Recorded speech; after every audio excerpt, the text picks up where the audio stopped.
And because it was a 4-lane highway that was accessible, my mother drove us, and rather than us be able to walk. And guess what? The first frost, you know what was happening? You had to put on your windshield wipers to get literally the oil slick off the window. That's why I and so damn many other people I grew up have cancer. What did he just say? He said, that's why I and so damn many people I grew up with have cancer. All right, folks, buckle up because today's video dives deep into what may be the biggest political cover-up in modern American history, the hidden truth behind Joe Biden's health collapse. We're talking late-stage aggressive prostate cancer, a diagnosis that, according to medical experts, he couldn't have just found out about it. Which raises the question, how long have they been lying to us? Welcome to Nelly Miranda.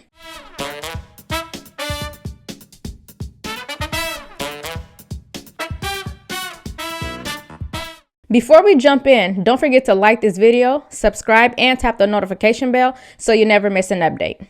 So I'm going to play you the clip of CNN breaking the story about Joe Biden's cancer diagnosis. This breaking news, former President Joe Biden has just announced that he has been diagnosed with an aggressive form of prostate cancer. Let's get straight to the White House and senior reporter Betsy Klein with more on this. Betsy. Yeah, Frederica, the White House, the office of former President Joe Biden issuing a statement just moments ago that the former president has been diagnosed on Friday with what they described as an aggressive form of prostate cancer that has spread to his bones. I want to read you this statement again from Biden's personal office. It says, last week, President Joe Biden was seen for a new finding of a prostate nodule after experiencing increasing urinary symptoms. On Friday, he was diagnosed with prostate cancer, characterized by a Gleason score of 9 with metastasis to the bone. While this represents a more aggressive form of the disease, the cancer appears to be hormone sensitive, which allows for effective management. Now, let's be clear. The cancer itself is not shocking. What's shocking is the claim that they just discovered it a few days ago. Multiple doctors have since come forward saying this is medically implausible. A cancer this aggressive doesn't just pop up overnight. It grows. And it gets missed only when someone is trying not to find it. It's likely that Biden have had it for years. Take a listen to this doctor. You believe it is likely, if this prostate cancer has spread to the bone, that he could have had it for up to a decade, but certainly it's likely. Would it be fair to say it's likely to have had this for at least several years? Oh, more than several years. You don't get prostate cancer. So I just want to stop you. So this is not speculation. If you have prostate cancer that is spread to the bone, then he's most certainly, you were saying, had it when he was president of the United States. Oh, yeah.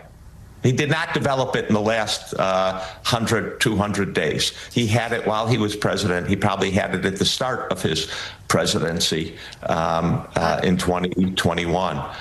Yes, that I don't think there's any disagreement about that. And then comes CNN's Jake Tapper dropping a bombshell book revealing Biden's White House physician warned that if he fell just one more time, that he'll end up in a wheelchair.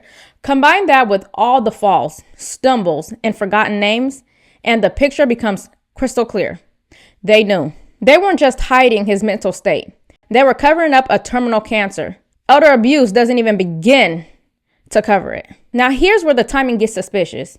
The cancer diagnosis dropped on the exact same day that the new audio recording surfaced showing Biden struggling to recall basic information during his interview with special counsel Robert Hur.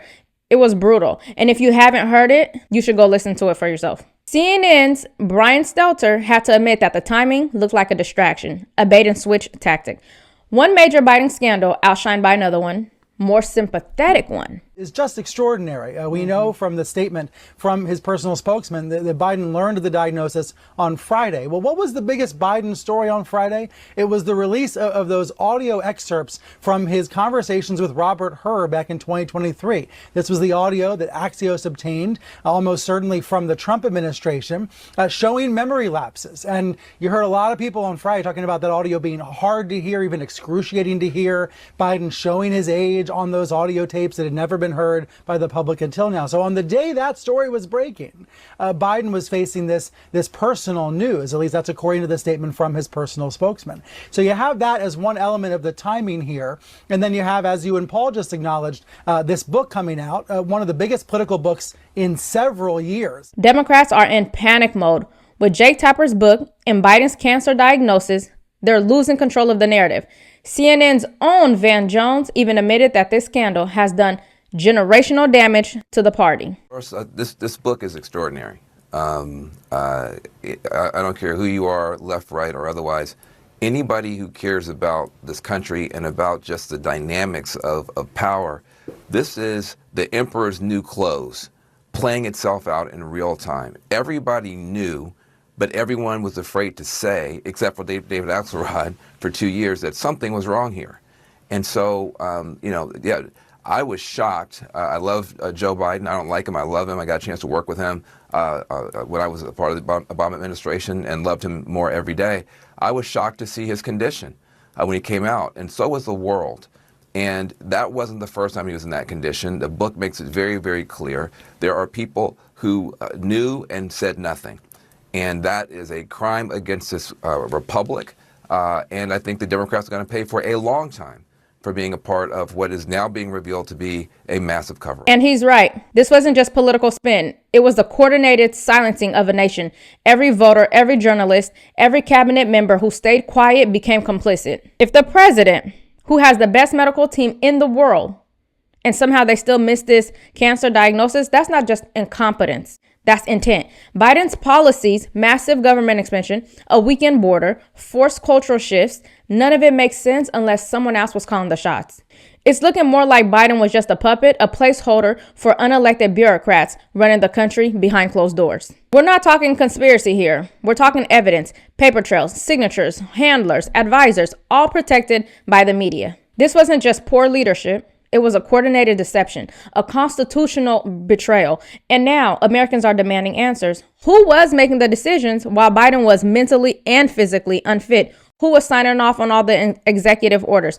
Who profited from this fraud? Because if his cancer was hidden to protect political power, that's not just unethical. That's treasonous.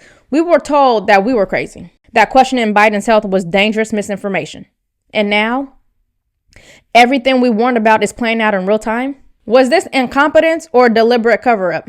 Let me know in the comments. And as always, please don't forget to like, subscribe, and tap the notification bell so you never miss an update. Thanks so much for watching this video, and I'll see you next time.